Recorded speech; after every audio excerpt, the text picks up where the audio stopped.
Hi, welcome to our SCI conversation on academic librarianship encompassing CVs and salary negotiations. Joining us today are Erin Ackerman from the College of New Jersey and Elizabeth Leonard from Seton Hall University. Thank you both for joining us today. Thanks, Gladys. We're glad to be here. Very. Thank you.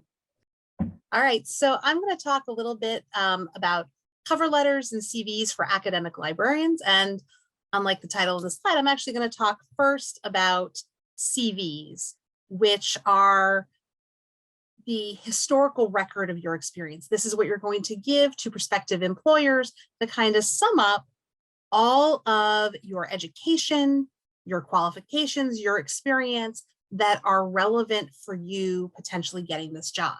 Now, a lot of people will have resumes already, but they may not have done a CV before, or a curriculum vitae, which is the Latin for like the curriculum of your life, sort of, you know, the record. Resumes tend to be shorter. They often are limited to 1 or 2 pages. Unlike a resume, a CV can be pretty detailed and can be, you know, as lengthy as it needs to be. It can be several pages. It's not uncommon to have a CV that's 3, 4, 5 pages, depending on how much stuff you have to put in it. The big thing about a CV, perhaps unlike a resume, I think a lot of resumes, and Elizabeth can join in because she has more expertise on resumes than I do. I think resumes often, it's very standard, like education and work and, you know, perhaps particular qualifications or special skills. With a CV, you have a lot of flexibility in terms of how you break up the sections or the headings of your CV. And when you're focusing on an academic job, on a library job, you want those headings to focus on the areas of the job or what's relevant to this position. So often you'll see them divided up into things like education and maybe your library experience or your work experience.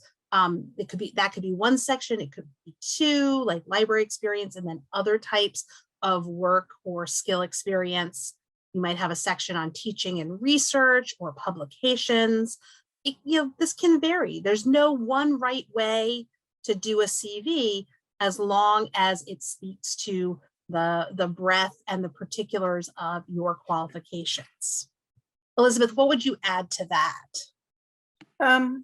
In terms of organization of that, and you can jump in if we're going to talk about that in a little bit, but people read from left to right and top to bottom. So you want to put the most important things towards the beginning and the least important towards the end. Education, however, doesn't necessarily need to be the first thing that you put unless this may be your first job ever.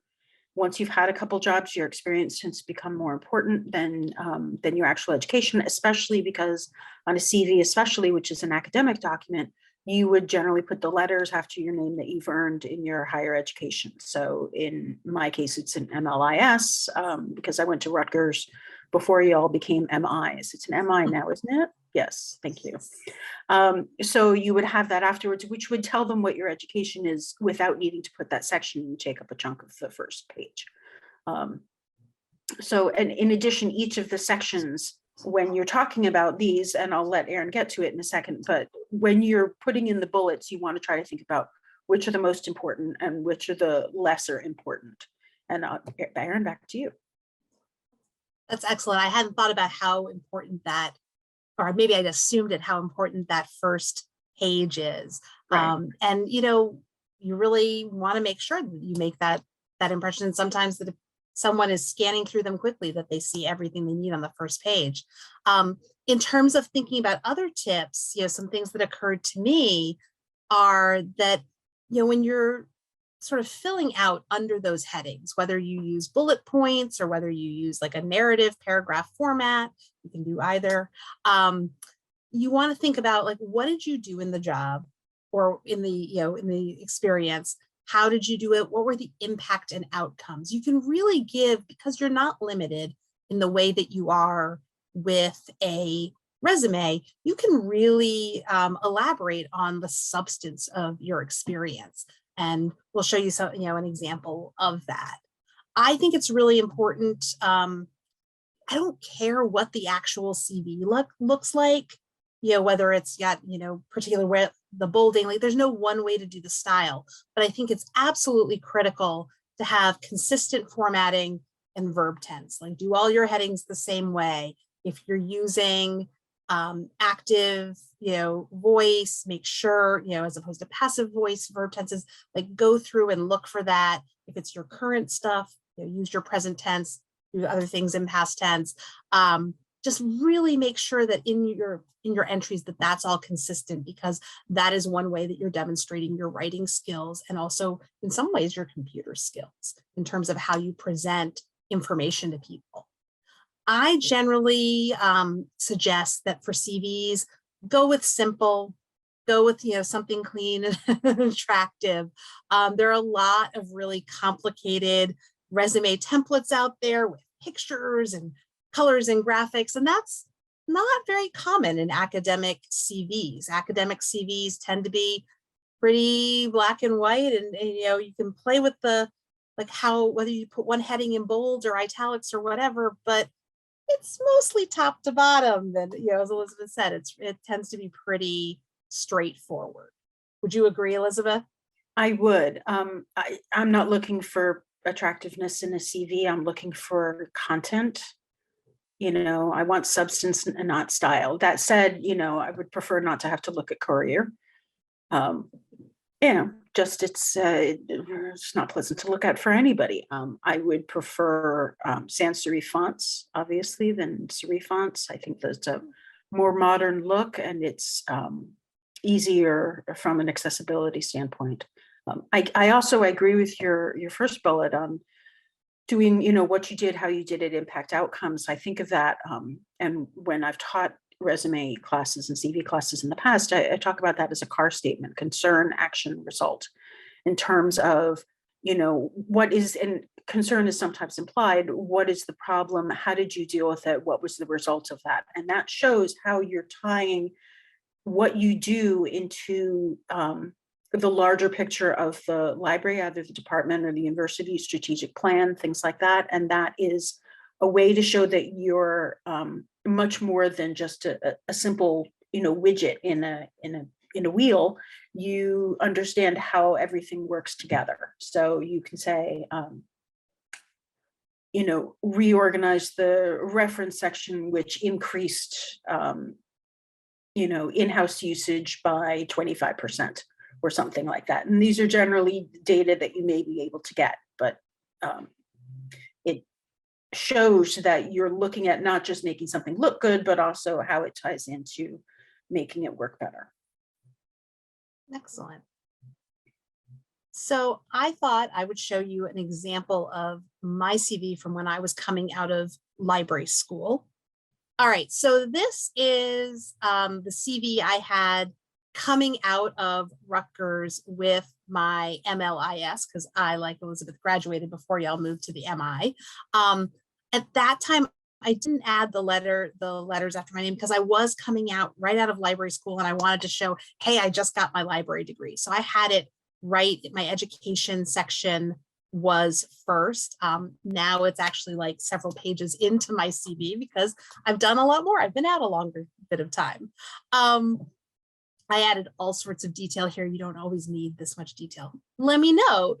Well, I think my CV is very pretty and kind of straightforward with headings and all that.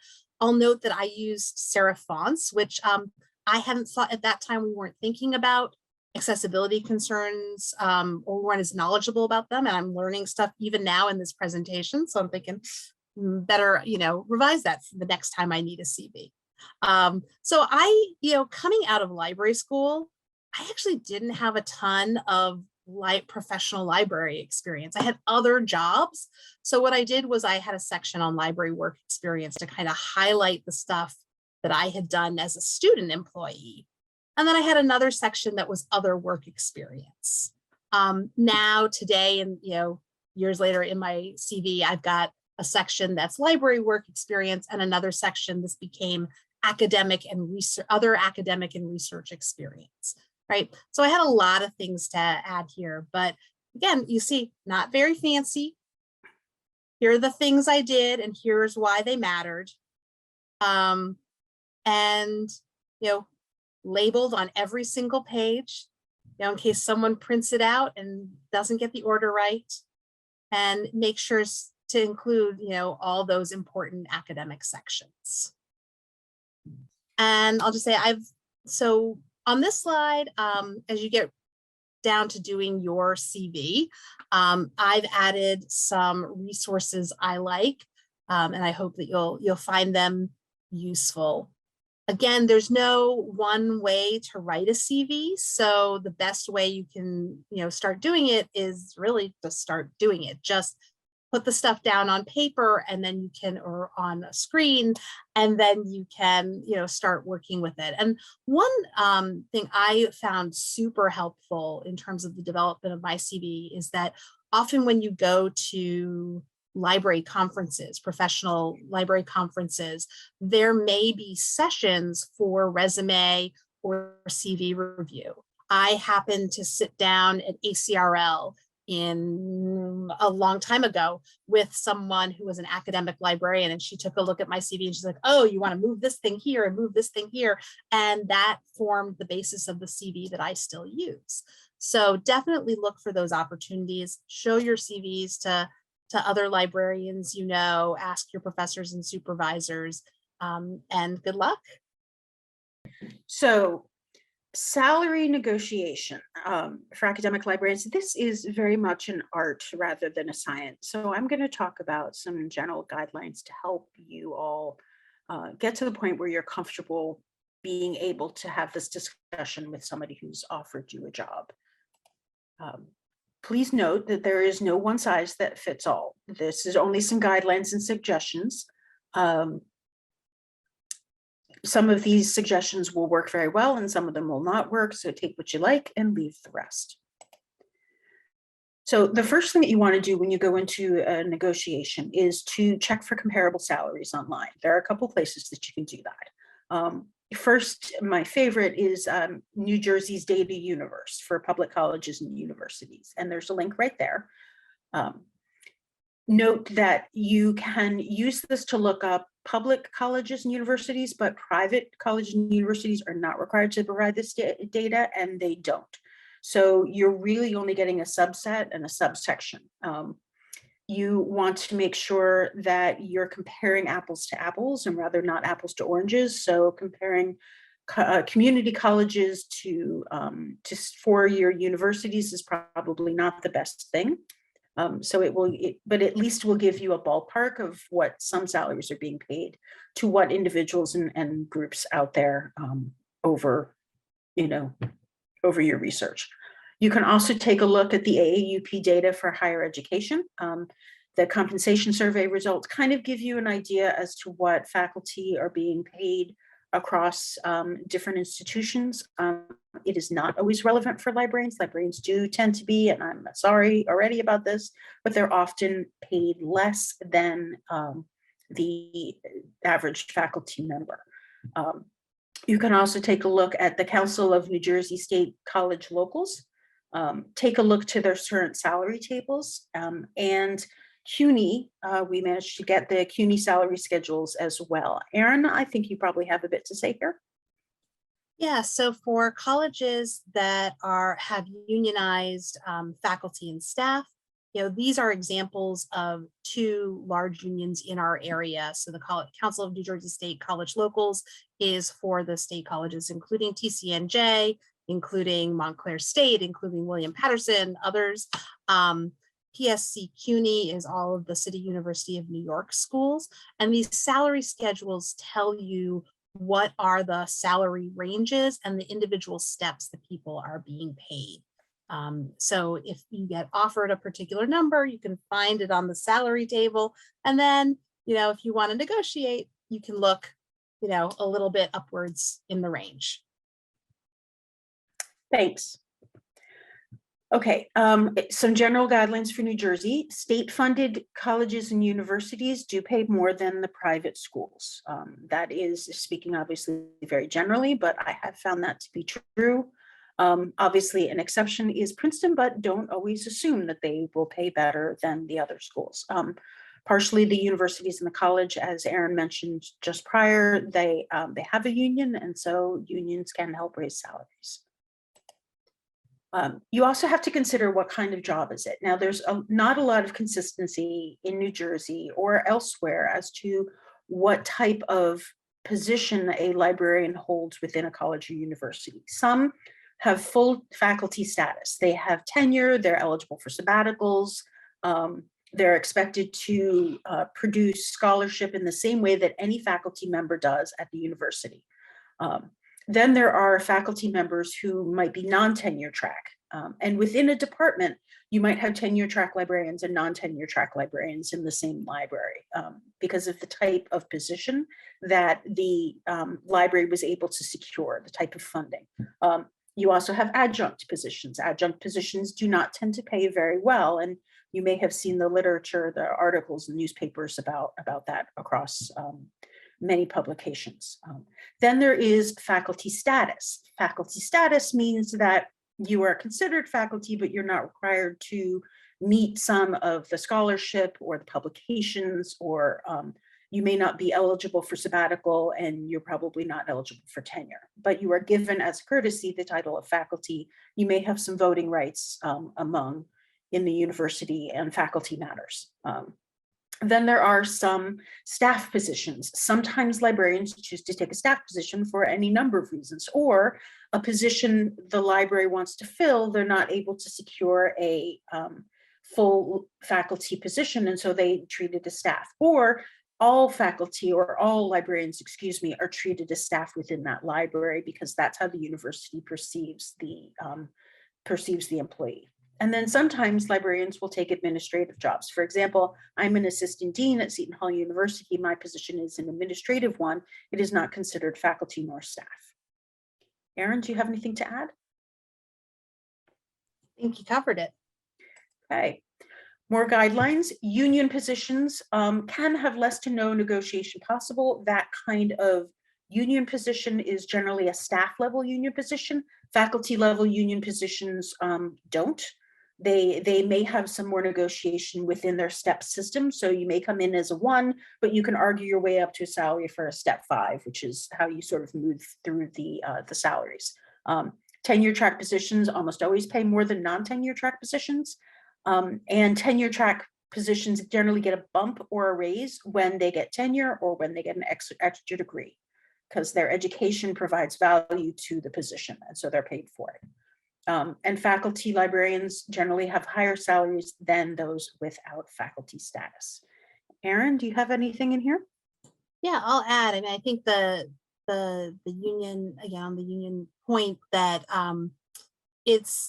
it always depends on the kind of position. My experience has been for faculty librarian positions that are unionized and are tenure track, that again, you can negotiate, but you really want to take a look if there's a publicly available salary schedule, because then it can give you a sense of like what's within the range of possibilities for asking. So if you're, if you're get offered $10 and you know that 3 steps up is $20, you can ask for something that's in, sort of in a range of possibilities.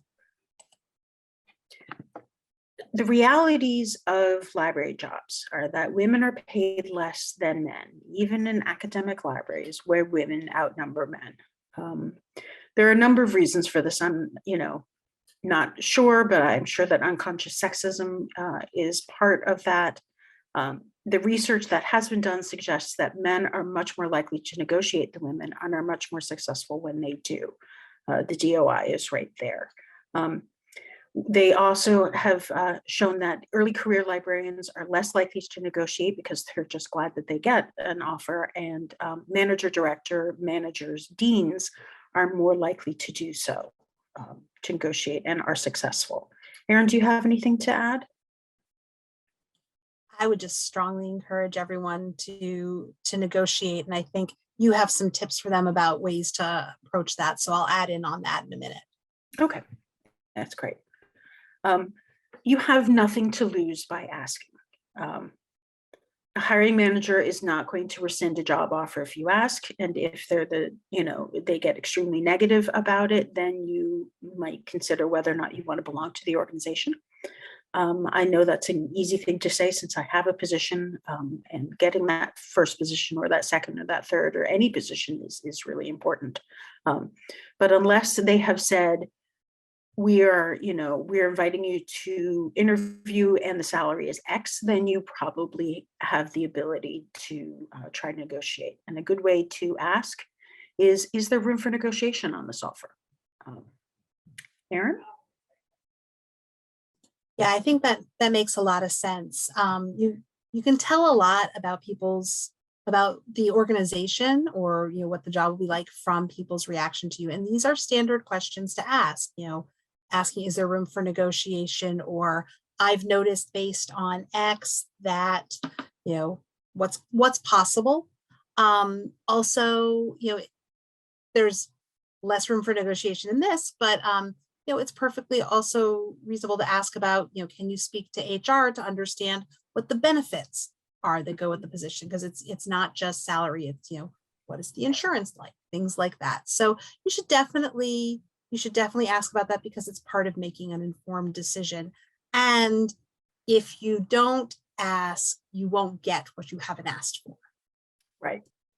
Negotiation can often lead to an increase of 10% or so, and that is money. So don't leave money on the table.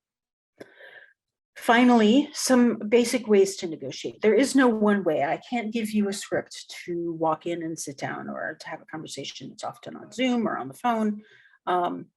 But you can say, I've done some research and I know that, institution X pays this and institution Y pays this for similar positions. Another thing to do is to talk about what you bring to the table. You were looking for an MLS. I have a second master's degree. I have experience teaching. So by talking about, the reason they hired you, you may be able to help yourself get more money through that. The most important thing is to practice this. Nerves make many of us, you either get too aggressive or you get too emotional, and you will be more successful if you can stay calm. Erin? Just firmly agree, especially about the practice. Remember, they want you. They wouldn't have offered you the job otherwise. Don't let it make you cocky of, you can do no wrong. But you bring some authority to this. So definitely ask in a respectful and informed way, like Elizabeth has laid out for you. All right, so now we want to talk a little bit about cover letters. You may be familiar with cover letters because basically every job, just about every job when you apply, asks you to add a resume and a cover letter, or a CV and a cover letter. And so we're going to talk about that now.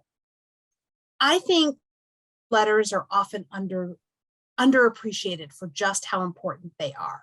Having served on several search committees at my library, I can tell you that the cover letter is one of the most important things for us, because it is the thing that translates your CV or makes the connections for us between your CV, your qualifications, your education, your experience. It makes that connection between those things and our job description.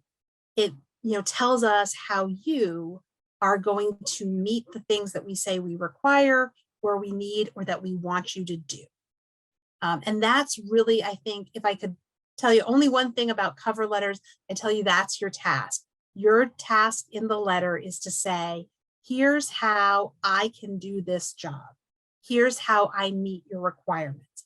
Don't assume that they will find it somewhere in your CV and that they'll make the connection between, oh, you had this job and you got exposed to kind of this skill. Make sure if it's something that is important enough for them to have called out in the job description, in the job ad, that you up front, here's how I can do these things that you're looking for. Elizabeth, I saw you nodding. You want to add to that? Yeah, I think the cover letter's job is to make you look at the CV or the resume. It should try to point out areas that you want to highlight. It also gives you an opportunity to kind of bring in some more soft skills, personal characteristics that you have that may help you excel in the position. And yes, very much that they should be individualized for each job. The old days of, you know, I am here applying for X and Y, and here's my CV. That's useless. This is an opportunity for you to shine in front of the search committee, and you don't want to lose that by some form letter. Absolutely. And of course, the jobs that you're applying to are going to be different. No two librarian jobs are truly the same. No two institutions are the same. So you're going to want to tailor that letter to that job, to that institution. Things Yes. I often think about including in the letter. You want to say can do the job. You also want to say why you want to do the job, right? I mean, the obvious thing is you want the job because you'd like to be employed and have insurance and have money and things like that. But everybody says that. So you want to say, what is it about, being a reference librarian that excites you? Why are you excited about working with students at this particular institution or with this particular major or focus, or lots of other ways to signal that you've thought about this position in this institution and what that would be like for you. So you want to talk a little bit about your interest in the job. You want to say how you can do the job. You may also want to learn a little bit about the institution. Think about looking for a mission statement or a value statement or priorities or strategic plans. So you get a sense of what are the things that they value or emphasize, so that you can then tailor your experience or the wording that you use to kind of resonate with that. Agreed. Yeah. Agreed 100%. You go out and read the library mission and make sure that you bring that back to them, and show that you're already invested. Right. Excellent. So as I did in another video, I'm going to show an example of my cover letter coming out of library school and into my first library job. All right. So this is the letter I wrote to get my first job out of library school, which is at TCNJ, where I still am 9 years later. Oh, wow. Can't believe it's been that long. And, things that I think I look back at this letter and say, oh yeah, I actually kind of did that well. I talked a little bit about in the opening paragraph about how my experience matched the main job responsibilities for that position. I talked about, why I'm excited about the position, sort of my general excitement for being in libraries. And I talked about my experience working in libraries. And one thing to note about cover letters is that often you'll break it up a little bit differently than the CV. So while my CV talked about things in historical order, in terms of my history, my job history, my cover letter talks about them almost in terms of buckets of skills. So it talks about my experience in providing reference service. It talks about my, at that point, fairly limited experience working in collection development. It talks about, sort of how I'm going to work with students. So you might think about dividing your experience up into sort of the main focuses of the job, as opposed to a chronological retelling, because that's what your CV does. And so I was saying that you might want to about the main aspects of responsibility and the required qualifications for the job. And you definitely want to signal in the letter how you meet all of those. Elizabeth, thoughts from you on, things that go well in cover letters? No, I agree. I think this is very good. It helps give a passion. It also shows how well you can write, and that is helpful. Library jobs are all about communication. Even if it's just an email, you want to make sure that what you express from one librarian to another is helpful. Right. So the cover letter shows the importance of communication. being able to communicate and communicate clearly when you're in a job, you're sending emails, you're sending memos, you're writing papers, annual reports, all of those things are important that you make sure that you can communicate in a manner that is precise and articulate. In addition, you want an opportunity to show that you have attention to detail, especially if you're going to work in like technical services and cataloging. Having typos on your resume or your cover letter are just not a good way to make a first impression. So, thanks. Yeah, and I would always, as you know, so often the case for anything that you write, we all tend to fill in the blanks in our brain when we're writing and assume that we've said things that we really haven't actually put down. So it's always a good idea to have someone else take a look at your letter and against the job ad and see if they are making the same connections that you think you are. So I've included a couple of resources for cover letters. There's not a whole lot out there for, exactly for academic libraries, although I'll note that this Texas Library Association link is really terrific and has several examples of cover letters for academic librarians. Yeah, And oh, sorry. Oh, yeah, go ahead. Nothing. I was going to say for cover letters, I often just Google cover letter with the title of the job, cover letter, access services librarian, cover letter, cataloger, that type of thing. And sometimes you can find something useful, but you may have to extrapolate. Absolutely. And then even though it's not quite on cover letters, I added a few links that I thought were great for general library career resources. I also, I really love this hiring librarian site where they have compiled interview questions, like hundreds of interview questions questions from hundreds of library interviews that people have submitted. So that can also be not only a great resource for when you actually get the interview, but can be a great resource for developing that cover letter because you think about what are the kinds of things that people will ask you about your ability to do this job. So good luck with your cover letters. Well, thank you so much, Erin and Elizabeth. You have offered us a wealth of information. And thank you again for your time today. Have a good night. Thanks. Thank you.